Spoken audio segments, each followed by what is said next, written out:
Hello friends! Puri masala செய்றதுக்கு 2 teaspoon oil, 1 teaspoon கடுகுளுந்து, 1 teaspoon கடலை பருப்பு சேர்த்து செவக்க வறுத்து விட்டுக்கலாம். சின்ன துண்டு இஞ்சிய தட்டி சேர்த்துக்கலாம். 2 பல்லு பூண்டு சேர்த்துக்கலாம். 1 கொத்து கருவேப்பிலை இலைகள், 2 பச்சை மிளகாய் சேர்த்து வறுத்து விட்டுக்கலாம். 1 டீஸ்பூன் சோம்பு சேர்த்து வறுத்து விட்டுக்கலாம்.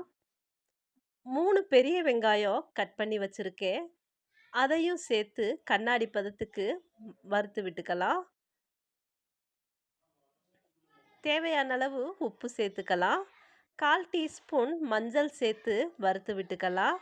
1 டீஸ்பூன் கடலை மாவை தண்ணியில் கரைச்சி வச்சுருக்கேன். அதையும் சேர்த்து கலந்து விட்டுட்டு 1 டம்ளர் தண்ணி சேர்த்துக்கலாம். உருளைக்கிழங்க வேக வச்சு மசிச்சு வச்சுருக்கேன். அதையும் சேர்த்து ஒரு 2 நிமிஷம் கொதிக்க விடலாம். ஒரு நல்ல டேஸ்டியான பூரி மசால் ரெடி. தேங்க்யூ.